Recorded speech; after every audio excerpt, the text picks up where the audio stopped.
Hello friends, welcome to HPG के भाग 6। Friends, जैसा कि आपको पता है कि हमारा नदियों का टॉपिक चला हुआ है, ठीक है। तो आज हम पढ़ेंगे यमुना नदी के बारे में कि यमुना नदी का जो उद्गम स्थल है वो है कालिंद पर्वत, यमुनोत्री, उत्तरांचल। अब जिन फ्रेंड्स ने मेरी पिछली वीडियोस देखी होंगी तो उन्हें ये पता है कि यमुना नदी को हमने हमेशा रिलेट किया है मुन्ना से।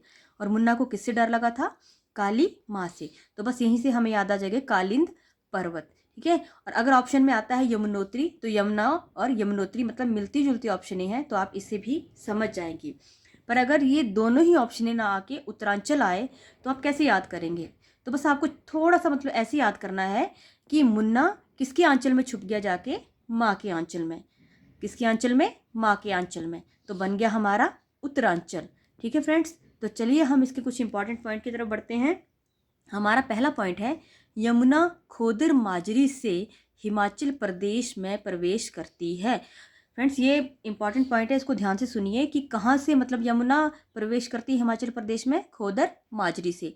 अब इसको रिलेट करने की मैं बड़ी ही आसान सी ट्रिक आपको बताऊंगी कि देखिए, जैसे ही माँ ने प्रवेश किया, माँ से माजी, कि जैसे ही माँ ने घर के अंदर प्रवेश किया तो उन्होंने मुन्ना को क्या देखा कि कुछ ना कुछ उसको खोदते हुए देखा। जैसे कि छोटे बच्चे होते हैं, उन्हें आदत होती है कि कहीं भी जैसे बैठ जाएं तो कभी मिट्टी को उखाड़ देंगे, कभी कुछ भी रेत या कुछ भी निकालना शुरू कर देते हैं। तो बस हम उसको ऐसे ही रिलेट कर देंगे कि जैसे ही माँ जी ने प्रवेश किया घर के अंदर तो उन्होंने देखा कि मुन्ना क्या कर रहा था? कुछ खोद रहा था।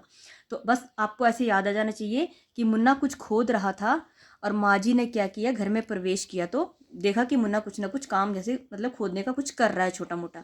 तो बस प्रवेश जब भी शब्द आए और यमुना के बारे में आए तो आपको एकदम से खोदर माजरी जो है वो याद आ जाना चाहिए, ठीक है। तो हमारा खोदने से बन गया खोदर, और माजी से माजरी, और प्रवेश यानी माजी ने घर के अंदर जब प्रवेश किया। तो हमारा अगला जो पॉइंट है वो है, यमुना ताजेवाला से हिमाचल प्रदेश से निकल जाती है। ये पॉइंट भी इंपॉर्टेंट है कि यमुना कहाँ से हिमाचल प्रदेश से निकल जाती है, क्योंकि फ्रेंड्स ऐसे क्वेश्चन पूछे जाते हैं कि कौन सी नदी कहाँ पे प्रवेश करती है और कहाँ से निकल जाती है। तो देखिए, इसको भी हम कैसे याद करेंगे? यमुना यानी मुन्ना, कि हमने जब भी मुन्ना को कोई चीज़ देनी होती है तो हम क्या करते हैं? उसे ताज़ी ताज़ी ही चीज़ देते हैं। जैसे कोई सब्जी हो गई, फल हो गए, या कुछ भी ताज़ा ही हम हमेशा देते हैं।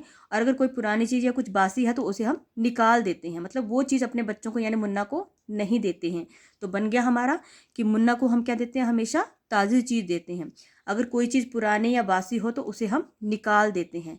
तो ये बिल्कुल इजी से बन गया कि यमुना ताजेवाला से हिमाचल प्रदेश से निकल जाती है। अब यहाँ पे प्रवेश था फ्रेंड्स, और यहाँ है निकल जाना। तो बस मैंने दोनों को ही आपको बता दिया कि माँ जी ने प्रवेश किया था, और यहाँ पे हम बासी चीज़ों को माँ जी क्या करती है? निकाल देती है बच्चे को यानी मुन्ना को ताज़ी ही चीज़ें देती है। तो अगला हमारा है, टोंस यमुना नदी से कालसी में मिलती है। अब टोंस यमुना नदी से कहाँ पे मिलती है? कालसी में मिलती है। अब इसकी ट्रिक तो मैंने आपको पहले ही बताई है पिछली वीडियोस में। जब भी टोंस आएगा और कालसी आएगा तो आपको बिल्कुल एकदम से याद आ जाएगा कि मुन्ना को काली माँ से डर लगा था।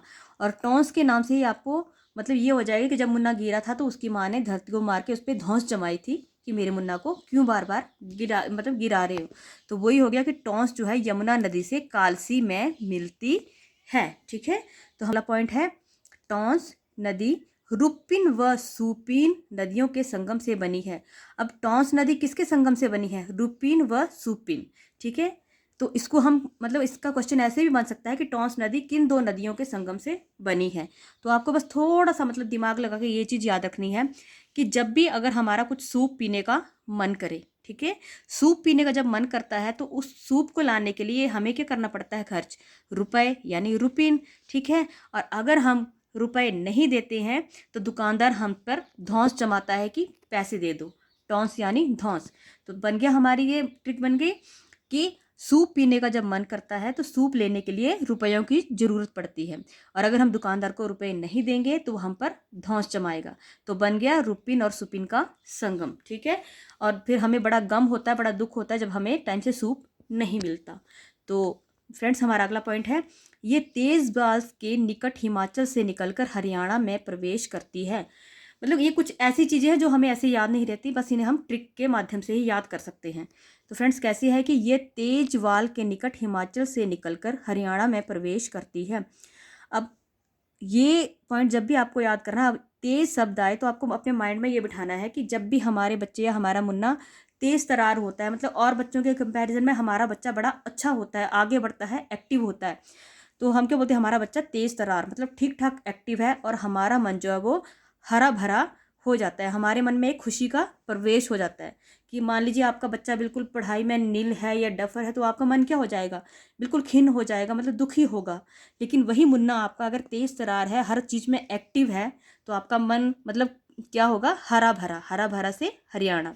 तो हमारे मन में हरा, हरियाली से मतलब एक हरा भरा हो जाता है, खुशियों का प्रवेश हमारे मन में हो जाता है। तो बन गया हमारी ये ट्रिक कि तेजवाल के निकट हिमाचल से निकलकर हरियाणा में प्रवेश करती है कौन, यमुना नदी। अब हमारा लास्ट पॉइंट है, यह 152 किलोमीटर पर्वतीय मार्ग तय करने के बाद कलेसर से यह मैदानी क्षेत्र में प्रवेश करती है कौन, यमुना नदी जो है वो 152 किलोमीटर पर्वतीय मार्ग तय करने के बाद कलेसर से ये मैदानी क्षेत्र में प्रवेश करती है। अब इसको देखिए कि कैसे हमने याद करना है, क्योंकि ये लाइनें देखने में बड़ी टफ लग रही हैं, लेकिन इसको आप थोड़ा सा अगर दिमाग लगाएंगे तो बड़ी ईजिली हम इसको याद कर सकते हैं। तो ये 152 किलोमीटर पर्वतीय मार्ग तय करने के बाद कलेसर, अब हम कलेसर मतलब ये वर्ड पकड़ेंगे कि कल सर ने हमारे मतलब जो कल सर ने मुन्ना को समझाया था कि कहीं भी मतलब रास्ता बताया था मैदानी क्षेत्र का प्रवेश करने के लिए, मैदानी यानी प्लेन सा रास्ता बताया था, लेकिन हमारा मुन्ना एकदम बावला है कि जो पर्वतीय मार्ग को मतलब कि मैदानी भाग को छोड़कर पर्वतों पे जा रहा है, पर्वतों के मार्ग को चुन रहा है, क्योंकि कल ही उसे सर ने मैदानी भाग के बारे में बताया था। पर वो एकदम बावला है हमारा मुन्ना कि जो सीधा साधा रास्ता न चुन के पर्वतीय मार्ग यानी टेढ़ा मेढ़ा रास्ता तय कर रहा है। तो फ्रेंड्स, ये हमारे थे कुछ इंपॉर्टेंट पॉइंट्स यमुना नदी के बारे में। अब हम पढ़ेंगे कि यमुना नदी के किनारे कौन सा शहर बसा है, तो वह है पांवटा साहिब। पांवटा साहिब, ये हम मतलब इसको कैसे याद रख सकते हैं, वैसे तो एक ही शहर है, ये याद रखना इजी है, पर फिर भी मैं आपको ट्रिक बता देती हूँ कि हमारा मुन्ना तो बिल्कुल साहबजादा लग रहा है, बोलते हैं ना कोई अच्छे से कपड़े पहना दे तो बोलते हैं कि कैसा लग रहा है मुन्ना, बिल्कुल साहबजादा लग रहा है, तो बस साहब से हमें साहिब याद आ जाना चाहिए। तो फ्रेंड्स, अब हम कुछ एमसीक्यूज कर लेते हैं और देखते हैं कि हमें अब तक कितना याद हुआ। तो हमारा पहला प्रश्न है, वह कौन सी नदी है जिसका उद्गम एक अन्य भारतीय राज्य उत्तरांचल में होता है और जो हिमाचल प्रदेश में बहने के बाद एक तीसरे भारतीय राज्य हरियाणा में चली जाती है। अब देखिए कि एग्जामिनर ने क्वेश्चन कैसे घुमा फिरा के पूछा हुआ है कि वह कौन सी नदी है जिसका उद्गम एक अन्य मतलब भारतीय राज्य में ही होता है और जो हिमाचल प्रदेश में भी बहती है और उसके बाद किसी तीसरे राज्य में यानी हरियाणा में चली जाती है। तो फ्रेंड्स, हमारी ऑप्शन है सतलुज, ब्यास, यमुना और चिनाब। लेकिन जैसे ही हम प्रश्न पढ़ेंगे तो हमें एकदम से थोड़ा थोड़ा मतलब क्लियर हो जाएगा कि हमारी वो कौन सी नदी है। अब देखिए यहाँ पे वर्ड हम पढ़ेंगे, सबसे पहले उत्तरांचल। उत्तरांचल यानी मुन्ना किसके आंचल में छुपा था, किसके, माँ के आंचल में। और दूसरा कि जब हमारा मुन्ना एक्टिव हो, तेज तरार हो, तो हमारा मन हरा भरा हो जाता है यानी हरियाणा। तो हमें यहाँ पे ऑप्शन मिल गई सी, यमुना। तो फ्रेंड्स, हमारा दूसरा प्रश्न है, दिल्ली में जल आपूर्ति का मुख्य स्रोत ताजेवाला हेडवर्क्स हरियाणा को हिमाचल प्रदेश की किस नदी से पानी मिलता है। प्रश्न ये भी देखने में बहुत ही टफ लग रहा है, लेकिन हमें बस कुछ वर्ड्स को पकड़ना है जिससे कि हमें ये पता लग जाए कि हमारी वो कौन सी नदी है। तो चलो इसकी ऑप्शनें पढ़ते हैं, यमुना, सतलुज, ब्यास, रावी। अब हम क्वेश्चन की तरफ दोबारा जाएंगे। दिल्ली में जल आपूर्ति का मुख्य स्रोत ताजेवाला, वर्ड पकड़ लिया हमने ताजेवाला। तो हम अपने मुन्ना के लिए कैसे मतलब कोई भी चीज़ या फल सब्जी कैसे कैसे लेते हैं, ताज़े ही लेती हैं, बासी नहीं देते, ठीक है। तो ताज़े वाला वर्ड से भी हमें याद आ जाएगा यमुना। और हेडवर्क्स यानी यहाँ पे हरियाणा दिया है, तो हम ये कि जब हमारा मुन्ना तेज तरार होता है, एक्टिव होता है, तो हमारा मन हरा भरा हो जाता है, तो यहाँ से भी हमें याद आ जाएगा यमुना। तो जब ऑप्शन में आपको कहीं यमुना मिलेगा तो बस फिर वही टिक कर दीजिएगा। तो हमारा आंसर क्या हुआ, यमुना। प्रश्न 3, बाटा किसकी सहायक नदी है। चलो ऑप्शन पढ़ते हैं, चिनाब, रावी, ब्यास, यमुना। तो यहाँ पे ऑप्शन होगी फ्रेंड्स यमुना, क्योंकि जब भी गिरी के साथ हमेशा बाटा का नाम लिया जाता है, गिरी बाटा, तो ये दोनों नदियाँ जो है वो यमुना की ही सहायक नदियाँ हैं। ठीक है फ्रेंड्स, तो चलिए अगला हम करते हैं प्रश्न। यमुना नदी का उद्गम किस राज्य में है? अब देखिए, आपसे सीधा सीधा मतलब स्थल ना पूछ के तो ऐसे राज्य का नाम भी दिया होता है और ऐसे पूछा होता है। ठीक है, तो हमारी ऑप्शन है जम्मू कश्मीर, हरियाणा, उत्तरांचल या हिमाचल प्रदेश। तो हमें एकदम से याद आएगा कि मुन्ना किसके आंचल में छुपा था? माँ के आंचल में, उत्तरांचल। तो हमारा ये आ गया सी ऑप्शन। ठीक है, तो अगला है टॉन्स यमुना नदी से कहाँ पर मिलती है? भूंतर में, किन्नौर, शिमला या फिर कालसी।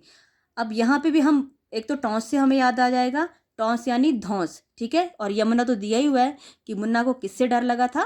काली माँ से। तो बस फिर ऑप्शन में हम कुछ ऐसा ही ढूंढेंगे। तो हमारी ऑप्शन डी जो है वो कालसी। तो हमारी ऑप्शन कौन सी हुई? D option. तो चलिए अगले प्रश्न की ओर बढ़ते हैं। यमुना नदी कितने किलोमीटर का पर्वतीय मार्ग तय करने के बाद कलेसर से मैदानी क्षेत्र में प्रवेश करती है? अब देखिए, इसमें कैसे पूछा गया है, तो हमने बस क्वेश्चन में ही कुछ वर्ड्स को ढूंढना है। यमुना नदी कितने किलोमीटर का पर्वतीय मार्ग तय करने के बाद कलेसर से मैदानी क्षेत्र में प्रवेश करती है? अब कैसे पूछा क्वेश्चन ये, तो कलेसर से हमें याद है कि कल ही सर ने मुन्ना को सीधे से रास्ते के बारे में बताया था, लेकिन वो इतना बावला है, एकदम बावला, एकदम बावला यानी 152। ठीक है, बावला 52, एकदम बावला, एक से एक और बावला से 52। ठीक है, तो क्या करते हैं, एकदम बावला है कि वो सीधे साधे मैदानी भाग को छोड़कर पर्वतीय भाग से, मतलब पर्वतों वाले खराब रास्ते को तय कर रहा है। तो बस ऑप्शन पढ़ते हैं हम। ए 152 किलोमीटर, 153 किलोमीटर, 154 किलोमीटर या फिर 155 किलोमीटर। तो हमें यहीं से ऑप्शन अपनी मतलब हमारी मिल जाएगी कि मुन्ना तो एकदम बावला है, एक से एक बावला यानी 52। तो हमारी ऑप्शन ए जो है वो हो गई। ठीक है फ्रेंड्स, अगर आपको मेरी मेहनत थोड़ी सी भी अच्छी लगती है तो प्लीज़ मेरे चैनल को सब्सक्राइब कीजिए और लाइक कीजिए। धन्यवाद।